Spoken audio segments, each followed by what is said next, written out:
Hoy la Constitución Política de los Estados Unidos Mexicanos cumple 100 años. El 5 de febrero de 1917 fue promulgada por el presidente constitucionalista Venustiano Carranza después de un periodo de debates que le dieron forma entre diciembre de 1916 y enero de 1917. Entró en vigor el 1 de mayo de ese año, cuando el país necesitaba un nuevo marco jurídico que se adaptara a la nueva realidad política, social y económica de la nación, una vez concluida la Revolución Mexicana. Fue reconocida como la primera constitución social del siglo XX al ser precisamente la primera en la historia en incluir los derechos sociales. Sus principales aportaciones son la no reelección presidencial, las garantías individuales, la división de poderes y el otorgamiento de mayor soberanía a los estados de la República. También estableció leyes en materia laboral que incluyeron la libre asociación de los trabajadores y jornadas laborales de 8 horas. Asimismo, contempló la propiedad de la tierra, la libertad de expresión y la educación, esta última laica y gratuita. Desde entonces, nuestra Constitución ha tenido cientos de reformas, las más recientes hechas en este sexenio, entre ellas la que está relacionada con la reforma energética y, por supuesto, la reforma educativa.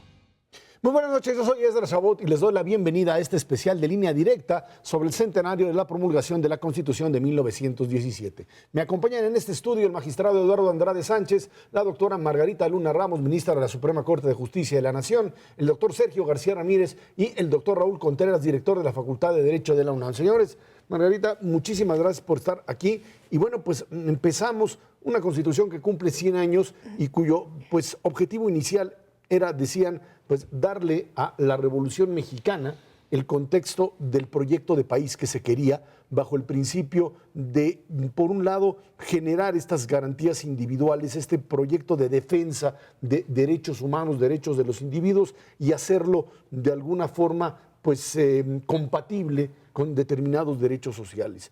¿Cómo se inicia esto? ¿Qué sería un poco el trasfondo de esta Constitución? ¿Cómo se logra, doctor? Bueno, la Constitución, mejor dicho, los constituyentes lograron ese objetivo. Lo hicieron muy bien y también lo hicieron que nuestra Constitución ha perdurado, aun cuando, claro, con múltiples reformas. Hay que recordar que el proyecto inicial de reformas constitucionales fue recibido por el Congreso Constituyente y fue modificado en muchos puntos esenciales por el Congreso Constituyente, merced al trabajo de algunos constituyentes, de algunos diputados inquietos con una orientación social muy firme, a los que se llamó el núcleo fundador de la nueva Constitución, presididos o coordinados por Pastor Rué. Se logró entonces conciliar la corriente liberal de los derechos individuales, las garantías individuales, con los nuevos derechos sociales. Doctor, era un problema propio de un país a construir en ese momento. Es una Constitución, la del 17, como fue originalmente planteada, un elemento, digamos, que no existía, o el proyecto de Constitución, la Constitución misma, un proyecto a llevar a cabo en adelante, porque pues lo que se ve en la Constitución del 17 simplemente habría que empezar a construirlo a partir de ese momento, ¿no? Sí, es una Constitución que va a seguir con la línea liberal de la Constitución de 1857, pero que va a tener una característica muy importante. La Constitución fue la primera Constitución en el mundo en establecer los derechos sociales. Se sale de la corriente individualista, en donde se hablaba de los derechos de los gobernados, pero entendiéndola de manera muy distinta, sino estableciendo que tenían los mismos derechos y las mismas obligaciones a someterse a la Constitución los gobernados y los gobernantes, pero establece también los principios que dieron origen a la Revolución y la Constitución de México tiene el orgullo de presumir que fue la primera en el mundo en establecer estos derechos sociales. ¿No veían, Eduardo, contradicciones entre el derecho individual y el derecho social que podrían chocar en ese momento? Yo creo que lo resolvieron muy bien los constituyentes porque lograron mantener lo que era la esencia del liberalismo del siglo XIX, pero se plantearon la necesidad de que la Constitución dijera lo que la gente quería que dijera. lo que los revolucionarios habían pretendido alcanzar. Y fue muy importante, por ejemplo, cuando se planteó desde el punto de vista muy técnico que no se pusiera en el artículo 5º, que por ahí se empezó a discutir la cuestión laboral, que no se pusiera la jornada máxima ni las referencias al salario. Y se decía por los más conservadores, eso sería como ponerle un par de pistolas a un santo Cristo. Y los del núcleo generador de este nuevo cambio dijeron, pues si hay que ponerle pistolas al santo Cristo, se las ponemos. Y le ponemos carabina 30-30 de ser necesario. Había que poner en la Constitución lo que la gente había planteado como el desideratum de la lucha social de la revolución. Esto finalmente era, decíamos, un proyecto, es cierto, a futuro, pero también lo que representaba una demanda de una sociedad que todavía, hay que reconocerlo, era una sociedad que no sabía leer ni escribir, no tenía acceso. Esta era una constitución de, digamos, de los grandes ilustrados y de una sociedad que no tenía acceso ni siquiera pues, a lo que representaba el mismo texto. Bueno, yo creo que la Constitución del 17, como bien se ha mencionado, fue una constitución de avanzada para su tiempo. ¿Por qué razón? Porque sí es cierto que eran constituciones individualistas y sí es cierto que teníamos una sociedad en la que el analfabetismo era todavía muy, muy grande. Sin embargo, pues había una clase muy, muy educada y una clase muy, muy pulcra en cuanto a la educación. Entonces, es esta la que hace realmente la Constitución. ¿Y qué logra de la Constitución? Pues yo creo que dos cosas muy importantes. La primera, que hay que recordar, que no se hizo la convocatoria de una Constitución nueva, sino que se planteó como una reforma a la Constitución de 1857. Y ya enfrascados en las discusiones surgió la necesidad de una nueva Constitución.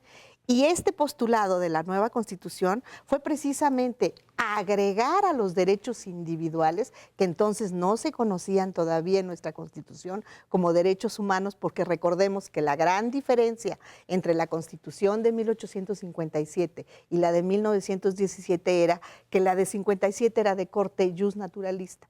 Y la de 17 es una constitución totalmente de corte jus positivista, porque decía el artículo 1 constitucional, todos los individuos tienen derecho a las garantías individuales que otorga esta Constitución y las restricciones que ella misma establezca. Entonces, era lo que la Constitución establecía. Esa fue primero la gran diferencia. Entonces, conserva la parte individualista en el reconocimiento de los derechos de las personas y de los individuos, de todos, pero al mismo tiempo, creo el gran mérito, el gran reconocimiento que a nivel mundial se le tuvo fue precisamente el establecer los dos grandes postulados de la revolución, que fueron, por una parte, el rescate de los derechos sociales de los trabajadores y, por otro lado, el rescate de los derechos sociales de los campesinos. Yo creo que estos fueron los grandes postulados de la revolución. Algo que podríamos de alguna forma establecer en esto es que estos derechos individuales y estos derechos sociales, a partir del 17 y como quedaron ahí establecidos, terminaron también por entrar en una contradicción de proyectos de orden político posteriormente, porque siguieron a partir de esta realidad luchando aquellos que de alguna forma tenían como proyecto la defensa de garantías individuales frente a aquellos otros que seguían estableciendo el tema de los derechos sociales. Esto hizo que esta Constitución empezara, digamos que a temblar, diría yo, desde el momento en que fue promulgada. Yo no diría que hubiera habido contradicción o conflicto en el seno de la Constitución. Yo creo que fue una carta admirable que logró conciliar las necesidades, las corrientes, las tendencias, y conciliadas nos ha traído hasta este siglo. Por supuesto que ha habido muchos cambios, ha habido muchos ajustes, pero ha sido un factor de conciliación.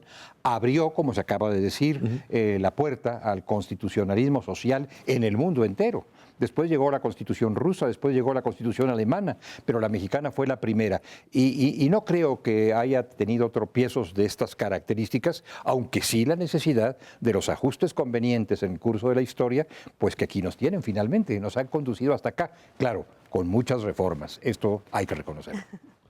En este mismo sentido, el tema de la Constitución original está ligada fundamentalmente en el caso de los artículos sociales. Ya vimos un poco el tema de los artículos individuales en los temas sociales, al tema de la propiedad de la tierra y al tema de los derechos laborales. 27-123. Esto sí representaba para muchos una verdadera contradicción en el sentido de derechos individuales, mi derecho a poseer tierra frente al derecho de la nación a poseerla. El derecho a contratar trabajadores, es cierto, pero con derechos de trabajadores que tienen que ser respetados. Esto era, finalmente, me atrevo a disentir, un tema de contradicciones que terminaron pues convirtiéndose en movimientos políticos que se enfrentaron entre sí. ¿O me equivoco, doctor? Perdón, yo también me atrevo a disentir. Yo creo De eso se trata. diciendo del disentimiento. Qué bueno. Yo creo que se pudo conciliar, porque efectivamente había esa corriente liberal, los derechos individuales firmemente establecidos en la Constitución del 57, sin que olvidemos que cuando se formó la del 57 hubo voces como Arriaga y Ramírez que reclamaron un mejor reconocimiento de la circunstancia real del país. Ese reconocimiento lo trajo el constituyente de 17 y lo plasmó en estas garantías sociales. Pero aun cuando venían de corrientes distintas, ahí se encontraron y ahí se conciliaron. Ese es mi punto de vista. Y tan fue así que la Constitución operó, y operó bien durante mucho tiempo, con los cambios, con las transformaciones correspondientes. Es decir, el individuo es el valor central de la Constitución, sus derechos son los derechos primordiales, pero eso no implica desconocer las exigencias sociales y desconocer al individuo mismo como un ser social, como no solamente una abstracción, un ciudadano imaginario, que ha dicho algún inteligente investigador mexicano, sino como un ciudadano de carne y hueso que debe recibir la protección del Estado en sus aspectos individuales y en aquellos otros de carácter social, porque forma parte de esta sociedad. Mira, hay que recordar que los derechos individuales atendían a la igualdad en aquella época y los derechos sociales buscaron establecer equidad. En el tema de la propiedad, después de largos debates en el constituyente, se llegó a un concepto que fue muy interesante. La nación es la propietaria originaria de la tierra, de las tierras y aguas y del subsuelo. Esta fue una definición que terminó pues con los temas que llevaron a la revolución, los temas de las disputas territoriales, si teníamos herencias de la colonia, sino decir, es la nación mexicana la que va a determinar la propiedad de las tierras y aguas, y establecieron la posibilidad de expropiar y establecieron que la propiedad privada sería una condición que establecería la Constitución. Fue un cambio muy trascendente. Mira, yo creo que efectivamente hubo una conciliación, como dice el doctor García Ramírez, se concilió en el seno de la Constitución, tanto la corriente liberal como la social. Las contradicciones no están propiamente en el texto constitucional, están en la vida colectiva, comunitaria. Y ahí sí, las tendencias individualista y socialista son dos tendencias que siguen luchando entre sí. La tendencia estatista, que se llama, que yo prefiero llamar nacionalista, de defensa de soberanía, y las tendencias de libre mercado que se imponga sobre el Estado, esas siguen vigentes y han determinado, a mi juicio, cambios constitucionales. En materia, por ejemplo, de la propiedad de las tierras y las aguas, fue un gran logro de la Constitución de 17 y por eso era una Constitución positivista, para que no se dijera que había derechos anteriores, que la propiedad no se podía tocar, que era un derecho adquirido y un derecho natural. No, era un derecho de la nación que a partir de la vigencia de la Constitución de 17 se da a sí misma la posibilidad de generar la propiedad privada con las limitaciones que dicta el interés público. Ahora, además, había una tendencia a proteger totalmente los recursos naturales y ahora se le ha pretendido quitar un poco al Estado esa capacidad y le va ganando terreno otra corriente que pretende eliminar la fuerza del Estado en esa materia. Ahorita lo seguimos platicando. Vámonos a una pausa, regresamos aquí en Línea Directa. Estamos platicando precisamente de la vigencia de esta Constitución del 17 que hoy cumple 100 años. Esto es Línea Directa.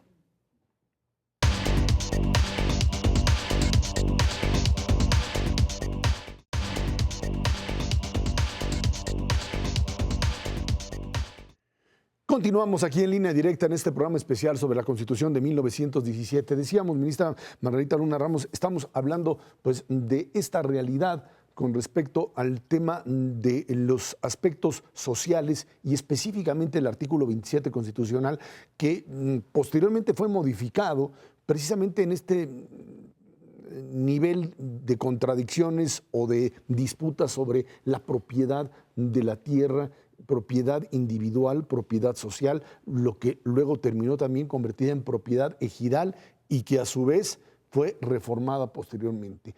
El proyecto inicial era un proyecto sin duda de recuperar la propiedad de la tierra, la propiedad de lo que sería el espacio nacional para el Estado como tal. Yo quiero recordar, el origen de la Constitución fueron dos problemas sociales muy grandes, el de los campesinos y el de los trabajadores. ¿Por qué? Porque eran clases sociales que de alguna manera se encontraban en desventaja para hacer efectivos sus derechos. El campesino, pues ustedes saben, tenían tiendas de rayas, no tenían un horario de trabajo, una jornada. El campesino tenía un sueldo pues, que no acababa de pagar nunca una deuda. Bueno, el trabajador. Y el campesino pues tenía una cuestión similar. Además, nunca tenía la posibilidad de tener una tierra propia. Estaban muy sojuzgados. Estos postulados se llevan a la revolución y son los que dan base a estos derechos sociales. ¿Qué es un derecho social? Un derecho social es aquel que reconoce ciertas garantías o ciertos derechos de una clase, pero no quiere decir que el medio a través del cual los mexicanos tenemos la posibilidad de oponer al Estado, el que se hagan efectivos estos derechos, como es el juicio de amparo, pueda interponerlo la clase campesina o la clase trabajadora. Esto no puede ser. Entonces ahí es donde lo que el maestro García Ramírez dice, ahí se encajan las dos situaciones, la individual y la social. ¿Qué es lo que se está dando a la clase social? Se está reconociendo derechos que antes no se reconocieron. Se le está poniendo en situación de igualdad y no de desventaja como se encontraban con anterioridad. Pero no quiere decir que la clase trabajadora como tal, ni la clase campesina como tal, van a acudir al juicio de amparo para promover y pedir que se les reconozca tal o cual derecho. No, sigue existiendo la legitimación para acudir al juicio de amparo y hacer efectivo este derecho. Por ejemplo, en los trabajadores, pues podrá el trabajador oponer a su patrón un juicio laboral y si no está llevado conforme a derecho, ¿por qué? Porque la autoridad laboral incurrió en alguna violación, está el juicio de amparo y ahí es donde hace oponible ese derecho constitucional. Pero ¿quién estuvo legitimado? ¿La clase trabajadora? No, el trabajador individual. El campesino hace exactamente lo mismo. Entonces, ¿qué sucedió aquí? Un reconocimiento de que la tierra era del Estado, de que estaba mal distribuida la riqueza en esto y que de alguna manera había que reconocerles un derecho social a los campesinos. ¿Cómo un derecho social? A través del establecimiento del ejido que era una propiedad, entre comillas, de carácter social en el que un grupo de campesinos podía poseer la tierra sin tener la propiedad. Pero además el reconocimiento de aquellas propiedades que se dieron antes de la colonia, que tenían las comunidades indígenas y que incluso en la época en que México fue colonizado fue reconocido por las propias autoridades españolas. Entonces surgieron estos tipos de propiedad, la propiedad privada, la propiedad ejidal y la propiedad comunal, que son las que reconocen nuestra propiedad. Entonces ahí viene la conciliación de la parte individual en la propiedad privada, de la parte social en el ejido y en la comunidad. El problema era cómo conciliar las tres si nuestras no terminaban enfrentándose. No, eso sí. Parte de la problemática que funcionó después. El tema habría que... Si me permites agregar algo, Sí. yo quisiera agregar algo en la misma línea que se viene manejando. Los derechos individuales, el derecho a la propiedad es uno de los grandes derechos que quedan claramente establecidos desde las declaraciones americanas, la Revolución Francesa, la Constitución de Apatzingán, pero nadie dijo nunca en realidad que fuera un derecho absoluto e ilimitado. Ninguno de los derechos fundamentales son absolutos e ilimitados. Por lo tanto, con una nueva orientación, estos derechos, entre ellos el de propiedad, podría encontrar ciertos límites y someterse a determinadas modalidades. Y esto fue lo que hizo, entre otras cosas, muy acertadamente el constituyente de 17. Decir, bueno, la propiedad privada subsiste, por cierto, existe la propiedad privada, pero hay límites. Lo mismo en relación con el trato laboral, de los tratos de los trabajadores. Claro, se puede pactar con libertad, pero esa libertad de contratación debe someterse a determinados contornos, a determinadas fronteras en función de la justicia y de la equidad. Así que yo creo que sin necesidad de que tuviéramos una fuerte carga de positivismo, inclusive desde el punto de vista de un justnaturalismo ventilado, aireado, adecuado, estos derechos podrían verse modalizados o limitados en aras de intereses de carácter social. Ahí habría que conectarlo a los otros dos artículos, ¿no? El 123, garantías laborales, el artículo 3, educación laica y gratuita por parte del Estado, lo que a la hora de la aplicación hay que recordar que pues incluso el 3 llegó un momento en que se convirtió en educación socialista en el sexenio de Cárdenas, en el caso por supuesto también de los derechos laborales en todo un modelo corporativo de control por parte de lo que sería el aparato de gobierno. No sé si el modelo original era lo que estaba persiguiendo o la realidad terminó por rebasar esa visión original del constituyente. Bueno, hay que recordar que hay definiciones de constitución de que es la suma de los factores reales de poder. Y el hecho de que se promulgue una constitución no quiere decir que los factores reales de poder se quedan conformes, siguen moviéndose. Hay que recordar, por ejemplo, que se permite y se legaliza que existan sindicatos que estaban proscritos en la época del porfiriato. Y conviene recordar también que como derecho social, el que se hiciera a la educación, se le definiera como laica y que el Estado fuera el responsable directo de impartirla. México era un país de 20 millones de habitantes, el 80% vivía en zonas rurales, con un gran analfabetismo, y gracias a la educación, que creo que es el gran elevador social, se pudo lograr que realmente hubiera condiciones de equidad para que las personas no tuvieran diferenciación en las oportunidades de vida. Si el Estado les daba la educación, podían competir en un plano de igualdad entre todos. Los factores reales de poder siguen luchando, como dice Raúl, muy bien. Otro tema que surgió en el caso de la educación fue la relación con la Iglesia, por ejemplo. El carácter laico de la educación condujo a una muy ríspida, incluso, discusión en el Congreso Constituyente, y ahí salía a la luz el dominio que había tenido sobre las conciencias, sobre la educación propiamente dicha, la Iglesia, y por ello las limitantes que se colocaron a la actividad eclesiástica, tanto en el área educativa como en la política. Por ejemplo, no había la posibilidad de que votaran los ministros de los cultos, pero los factores reales de poder siguen actuando.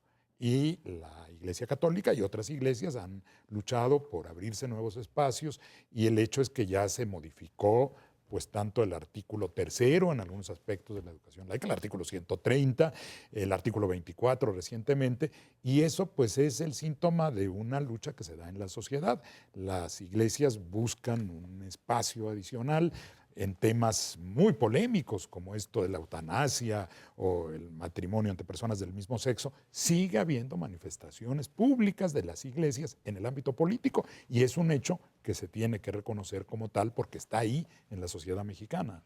Ahora, este artículo 3, como era planteado originalmente, decían algunos, era prácticamente pues, un elemento que traído también desde la Constitución del 57 en el tema relación Iglesia-Estado, era el instrumento que eventualmente iba a terminar por detonar un conflicto como fue el conflicto cristero.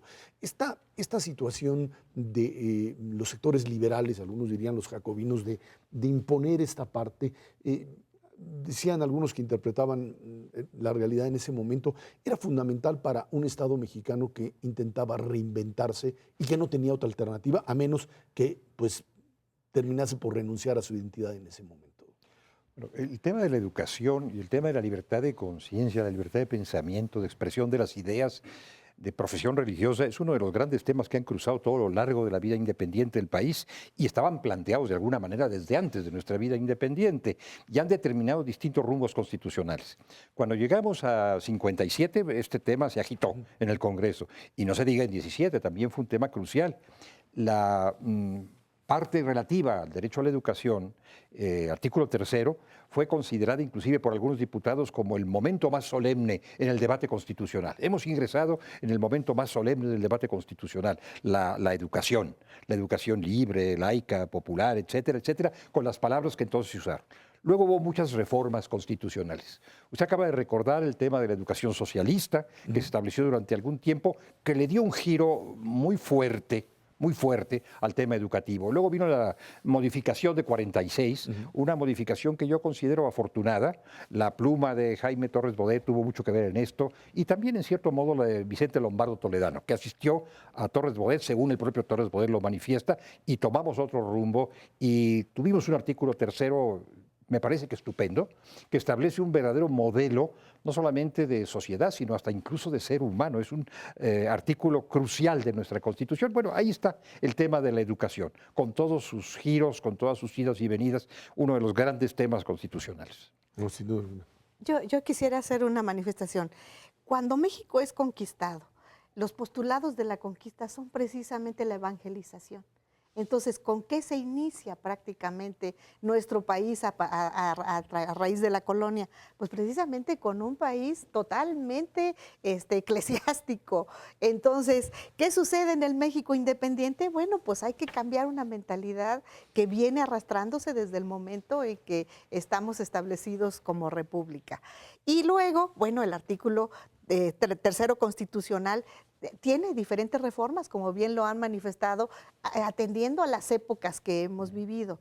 Pero yo creo que independientemente de las reformas que haya tenido, que yo creo que todas han sido con la mejor de las intenciones, tenemos un gran déficit todavía en educación. Y yo creo que eso es lo más importante, pensar en nuestro país, que no podemos tener un país con ese índice de analfabetismo, que tenemos que tener una educación competitiva, una educación que haga líderes, una educación que deje pensar a los muchachos, que en un momento dado tengan la posibilidad y el acceso a las tecnologías de la información, que tengan acceso sobre todo a una educación libre, pero libre en cuanto a conocimientos, que dejemos pues lo tradicional, que es el maestro, el único que nos va a enseñar. No, el maestro nos conduce, el maestro nos otorga información, pero no es la única. Tenemos que aprender a investigar y eso no se ha logrado. Así es, parte del proyecto. Vámonos a una pausa, seguimos platicando con ustedes en este programa especial sobre la Constitución de 1917.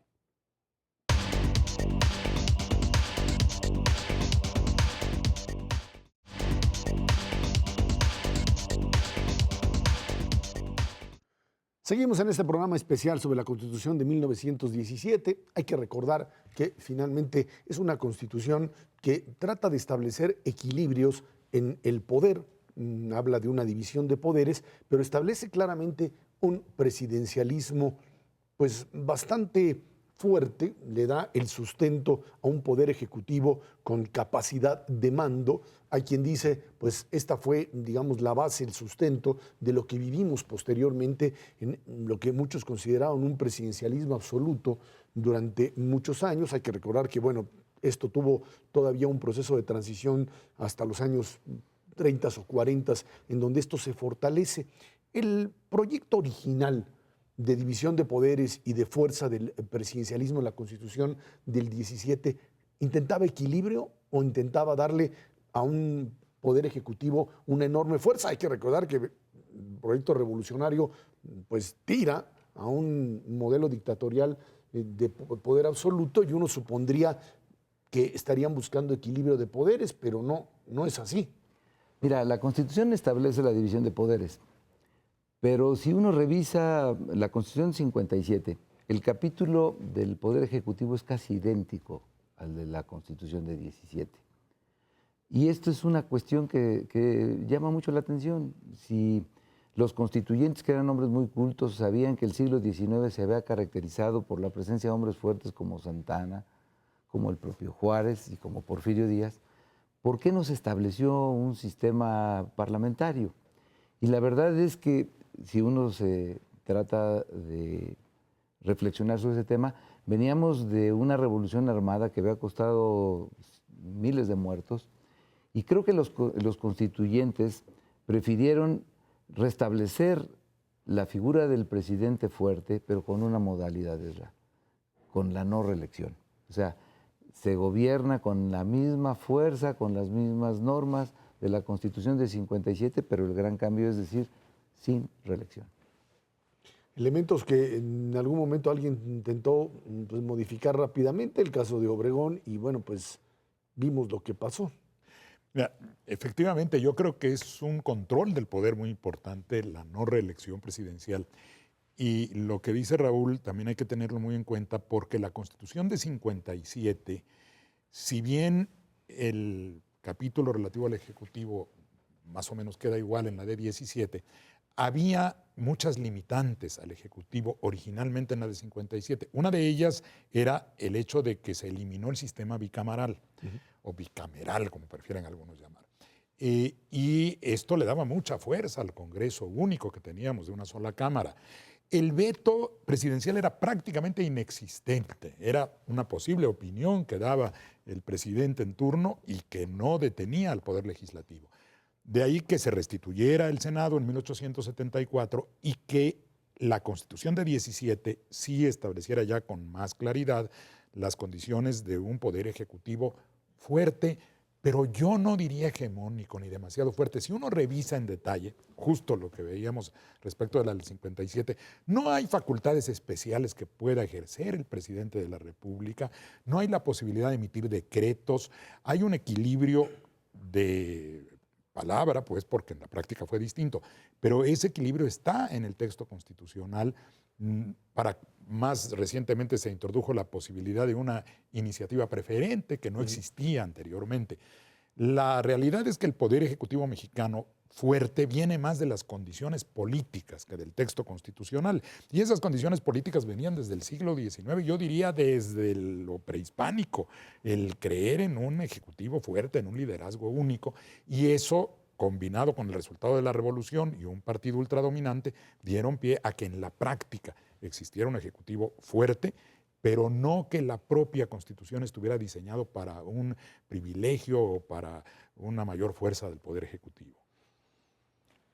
Bueno, coincido por supuesto con lo que se acaba de expresar y quiero recordar las condiciones que prevalecieron bajo la Constitución de 57 en la vida política del país, porque nos ayuda a ilustrar todo esto. Era un Congreso muy fuerte y era un Ejecutivo, no diría yo que débil, pero sí muy condicionado por el legislativo. Alguien dijo inclusive con esta Constitución, creo que fue Rabasa, con esta Constitución no se puede gobernar. Y Porfirio Díaz se las ingenió para tener esa Constitución, pero gobernar sin ella, gobernar sin la Constitución, y bueno, todo esto salió adelante a la manera porfiriana. Esto se recompuso en el constituyente de 17 en alguna forma. Pero claro, nuestra preferencia, nuestra opción política y social por un Ejecutivo fuerte se impuso a lo largo del siglo XX. Es cierto que el Ejecutivo no tenía algunas facultades, digamos, de carácter excepcional, pero se ingeniaba para poderlas reasumir. Por ejemplo, las facultades extraordinarias para legislar. Muchos de los grandes códigos mexicanos se hicieron a través de facultades extraordinarias para legislar, que el legislativo le otorgaba al ejecutivo de una manera muy ingeniosa, vamos a ponerlo así, ingeniosa, pero nuestro código penal, nuestro código civil, nuestros códigos de procedimientos y otras muchas leyes, facultades extraordinarias para legislar, lo cual concentraba en el ejecutivo las potestades legislativas, además de las ejecutivas. O sea, hubo el ingenio, otra vez, entre comillas, para poder sortear los obstáculos constitucionales. Las modificaciones constitucionales que se realizan a lo largo de pues, todo el siglo pasado, en función de los intereses del presidente en turno, eran eso, ¿no? Porque también hay que recordar que la Constitución se modificó en muchísimas ocasiones y se interpretó y los códigos, como usted dice, se manejaron en ese sentido. Es cierto que una vez que llegamos a modelos de alternancia, de pluralidad política, llegamos a reformas que intentaron equilibrar el poder presidencial, pero la Constitución del 17 hasta los años, no sé, 1996, 97, se modificó en función del interés del presidente en turno. Bueno, no sé exactamente el alcance que le demos a la expresión interés del presidente en turno. Sí, fue el presidente el promotor de muchos de los cambios constitucionales. Ya no lo es en este momento. No. Y el número de reformas constitucionales del siglo anterior, antes de 93, digamos, es abundante, pero no tanto como el de los últimos 15 o 20 años. No, bueno, porque esto hay es un un cambio de verdadero régimen, ¿no? torrente constitucional. Tenemos un poder legislativo motorizado, ¿no? Como decía Zagrebelsky, ¿no? Y la luz de reformas con las que se nos ha servido es muy grande. Claro. Bueno, son los ajustes que va experimentando. Estamos reconstruyendo los poderes, reconstruyendo el Ejecutivo, el Legislativo y el Judicial. El Judicial, diría yo, que para bien de la nación. Pero estamos también construyendo al lado de los poderes algunas expresiones especiales del poder público, que son los órganos constitucionales autónomos. Ya no tenemos un poder público dividido en tres, Ejecutivo, Legislativo, Judicial, sino en 3 más 300 que pueden llegar a ser los órganos autónomos. Sí, yo creo que si nosotros analizamos las facultades establecidas en la Constitución de cada uno de los 3 poderes, sí nos llevan a la convicción de que vivimos en un sistema realmente de división de poderes. Al menos ese fue el espíritu del constituyente. Ahora, a lo largo de la vida de la Constitución, ¿qué ha sucedido? Reformas más, reformas menos, pues han endurecido a veces las facultades del presidente de la República. Sin embargo, el sistema de división de poderes sigue prevaleciendo. Son situaciones, creo yo, a veces movidas por reforma, a veces por situaciones políticas o de hecho que hacen que tenga mayor o menor poder el presidente de la República. Pero yo creo que a partir de la década de los 80, que es cuando empieza a permear el juego político de diversas fuerzas, entonces empieza a haber más discusión para poder llevar a cabo la legislación de nuestro país, y esto permite que entren otro tipo de ideas. Y creo que para mí lo más importante subrayar en este aspecto, el papel del Poder Judicial. A partir de las últimas reformas que se le han otorgado, el papel de la Suprema Corte de Justicia de la Nación y del Poder Judicial en sí es un papel realmente importante, que se convierte en el árbitro de los otros 2 poderes. El presidencialismo, aquel en el que había un problema en un estado, el secretario de Gobernación mandaba llamar al gobernador, le daba instrucciones y las cosas quedaban prácticamente arregladas, ahora se ventilan a través de acciones y controversias que se llevan a cabo ante la Suprema Corte de Justicia de la Nación. Entonces, por esa razón creo que el papel preponderante del Poder Judicial que ha tomado precisamente como un contrapeso en la división de poderes. Y creo que eso es lo más importante. Ese tema de la controversia constitucional, esa cantidad de legislaciones que chocan con la propia Constitución, ¿es producto de realidades distintas a lo que el texto original o el texto como está planteado se hace, o es una realidad muy, muy compleja? ¿Por qué ese constante choque de legislaciones locales o estatales frente a la Constitución? Es un poco también resultado de la democracia y de la alternancia. Si uno revisa las reformas constitucionales e incluso las iniciativas de muchas leyes, casi todas provenían del Poder Ejecutivo. Los paquetes de reformas constitucionales se presentaban en diciembre del año en que el presidente tomaba posesión y mandaba un paquete de reformas constitucionales en donde señalaba cuál era el rumbo del gobierno que pretendía tomar. Y el control político que se tenía sobre las elecciones de los gobernadores y de los congresos, pues hacía que hubiera una afinidad, a veces no siempre voluntaria, un poco autoritaria. Y ahora el hecho de que existan pluralidad en los ayuntamientos, en los gobiernos de los estados, en la integración de los congresos, pues hace que existan distintas visiones de un mismo tema. Entonces, anteriormente, como decía la ministra, todo se resolvía por una llamada a Gobernación o a Los Pinos y todo el mundo iba y recibían instrucciones y regresaban y las acataban. Ahora lo hacen por vía judicial, pero realmente es producto de la alternancia y de la democratización que ha tenido el país. Perdón. No, perdón. Yo nada más quisiera hacer un acotamiento. Fíjense, la controversia constitucional existe desde la Constitución de 1917, desde que se promulga la Constitución de 1917. De 1917 a 1994, puedo decirles que se dieron 45, 40 y tantas controversias constitucionales, de las cuales me sobran los dedos de una mano para decirles a cuáles entró al fondo. ¿Qué idea nos da esto? Pues del presidencialismo que existía. Claro. O sea, no era un medio de control de controversias entre los poderes del Estado. No había necesidad. Existía en la Constitución, pero no se echaba mano de él. ¿Qué sucede del 95 a la fecha? Vean nuestras estadísticas. No, así todas las y además en el 95 se crea la acción de inconstitucionalidad, que entra también a formar parte de esta estadística tan importante. Es un cambio radical. Vámonos a una pausa, seguimos platicando con ustedes aquí en Línea Directa sobre la Constitución del 17, su vigencia y, por supuesto, la realidad actual. Esto es Línea Directa.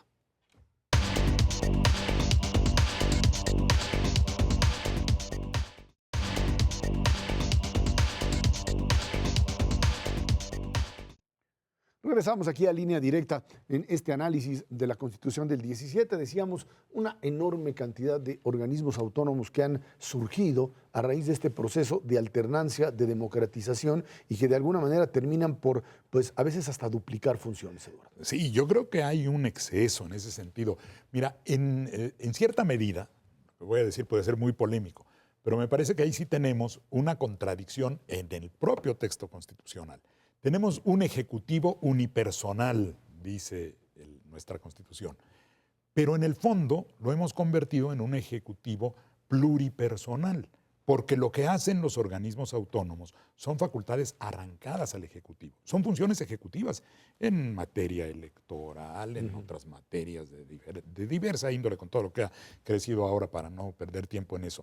Quizá con excepción de la Comisión de los Derechos Humanos, que era una función que originalmente debería haber realizado el Ministerio Público, porque era el representante de la sociedad. Entonces, es la paradoja de que elegimos por voto universal, directo, al titular del Ejecutivo. Y luego le quitamos las funciones para que las realicen organismos autónomos, que son funciones ejecutivas y que tienen otros titulares, otros orígenes, y últimamente hasta una intervención tanto complicada, por ejemplo, de la llamada sociedad civil para proponer a los que a su vez van a proponer a los que van a ser miembros, por ejemplo, del Consejo del Instituto Nacional Electoral. Yo creo que eso habría que revisarlo. No vayamos a acabar teniendo necesidad de un organismo autónomo que coordine a los organismos autónomos. Parte de los problemas de esta transición democrática. Uno de los temas que en la Constitución del 17 creo que nunca se planteó fue el de la equidad de género. Tan es así que, por supuesto, no había mujeres en el constituyente, la mujer no tenía derecho a voto, la mujer no contaba. Esto, pues, de alguna forma termina por convertirse también en una lucha del sector femenino, de las mujeres y de muchos otros grupos que empiezan a ver esta necesidad de incorporar a sectores que quedaron marginados del proceso propio, incluso de la propia Revolución Mexicana, donde la mujer pues sí tuvo un papel preponderante, pero a la hora de establecer lo que sería ya el proceso de gobierno, ahí quedó totalmente fuera. Es cierto, era la época, eran las condiciones. En México el voto se da hasta para la mujer 1956, si no me equivoco, 1953. Y bueno, pues esto es parte de una situación que, digamos, no se veía como necesaria en el 17, ¿no? Bueno, yo creo que la Constitución del 17, si la leemos de manera literal, la Constitución no prohibía el voto para la mujer, ni vetaba la posibilidad de que ella participara activamente en la vida política.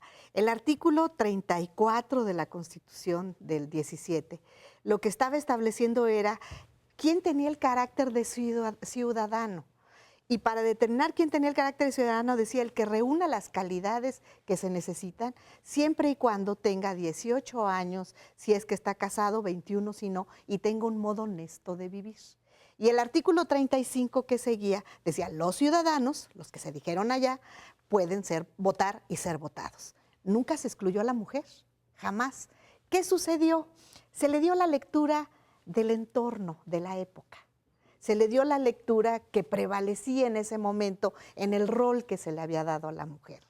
Entonces, en una de las discusiones, recordarán ustedes que al constituyente Pallavicini dijo, cuando Hermila Galindo presenta la solicitud de que se incluya el voto de la mujer, una mujer muy aguerrida para esto, que era la secretaria de Carranza, presenta esta solicitud y entonces dice don Félix Palavicini, yo creo que debemos definir, esto no está precisado en la Constitución, si ellas pueden votar o no. Y hay que definirlo porque si no se nos van a venir a montones a votar. Y no va a ser que nos ganen. ¿No? Entonces, esto quedó así, no hubo mayor discusión, se entendió que la Constitución no podía establecer el derecho de voto a las mujeres. Es la ley reglamentaria la que en un momento dado establece esta prohibición y dice solamente los varones pueden hacer uso de este derecho. La Constitución nunca lo determinó. Ahora, ¿qué pasa en el 53? ¿Por qué se da esta situación? ¿Es una ocurrencia del presidente en turno? Pero es que esto estaba pasando en el mundo entero. Esta lectura a modo del artículo 34 corresponde también a las lecturas o a las escrituras a modo en muchos otros países. El proceso de asunción por parte de la mujer de sus derechos civiles y políticos plenos es un largo proceso. Es verdad que en la Revolución tuvo la mujer un gran papel, sí, pero iba a pie, el varón iba a caballo. Entonces era la adelita, no era ni la coronela ni la generala, y a menudo sí era la combatiente. Entonces costó un enorme trabajo y tuvimos que acompasarnos a la marcha del mundo. Efectivamente, el artículo 34 decía lo que decía y no decía que la mujer quedase excluida. Pero bueno, usted ha hablado algo importante, la transición democrática. En mi concepto, la transición democrática viene de 1910, no es de los últimos 15 o 20 años. Es una larga, penosa y difícil transición democrática. La ampliación de la base del poder, primero con el voto directo, contra el voto indirecto, que acabamos de ver cuáles son los resultados que produce, pero ese no es el tema de esta mesa, ¿verdad? Bueno, primero el voto directo y después vinieron la ciudadanía de la mujer parcial, municipal primero y después nacional, la ciudadanía de la juventud, la representación proporcional y otros muchos progresos. En fin, en la medida en que la mujer ha ido conquistando espacios, acompañada por algunos varones, por cierto, pero en la medida que ha conquistado espacios, ha tenido esta nueva inserción en la Constitución. No era necesario reformarla para que la mujer pudiera votar. Claro. Pero bueno, leímos a modo, teníamos que hacer una reforma constitucional. Así era. Ahora, se cumplen hoy 100 años de la promulgación de la Constitución. Hay quien dice, hay que hacer una Constitución nueva en el país. Esta Constitución ya ha crecido de manera espectacular, ya hay artículos para todo, hay que volver a los modelos de constituciones los más sencillas posible. Hay que hacer eso. Permítame una expresión religiosa popular en este programa laico. Dios nos libre de una nueva constitución. No están dadas las condiciones. Perdón, ya tenemos una nueva constitución. Esta Constitución, la que tenemos ahora, no es la de 17. Ni siquiera es la que se vino reformando en los años inmediatos posteriores a 17. Es algo muy diferente. Se dice que si los diputados del 17 resucitaran, no la reconocerían. Bueno, es cierto, ni la de 17 ni los diputados posteriores. No están dadas las condiciones para una nueva Constitución. No tenemos ese consenso nacional para emitir una nueva Constitución. Debemos ser cautelosos. Ya hemos tenido este torrente de reformas al que aludí y eso nos ha dado una nueva Constitución.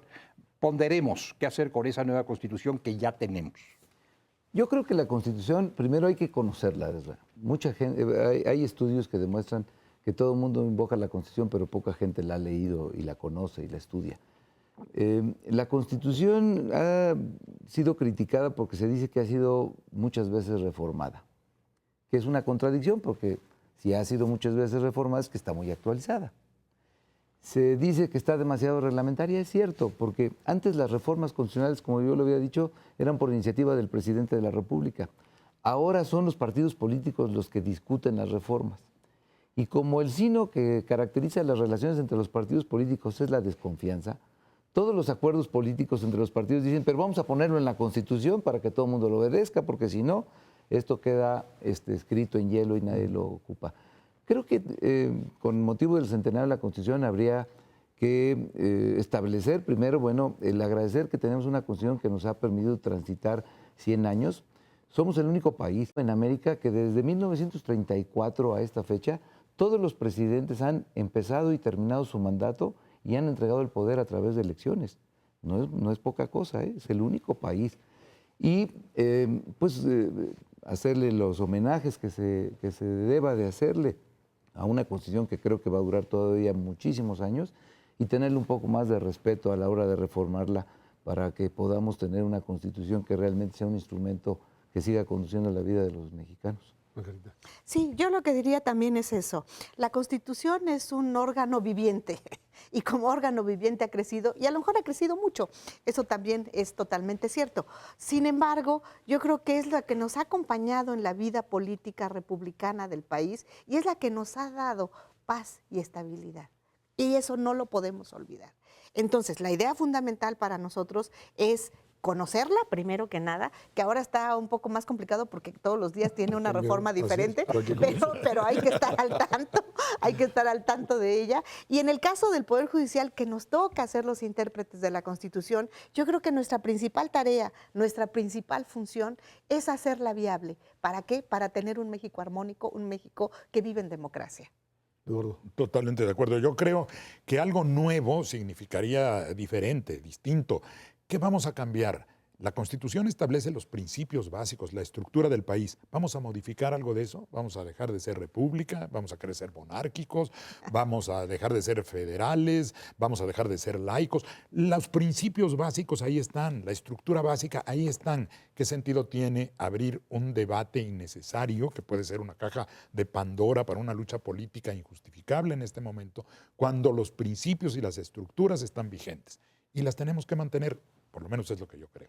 Señores, muchísimas gracias de verdad por haber estado aquí con nosotros en esta mesa. Hoy, 5 de febrero, aniversario de la Constitución. Una Constitución, como dicen ustedes, todavía vigente por mucho tiempo. Muchísimas gracias a ustedes que nos acompañaron aquí en este especial de Línea Directa.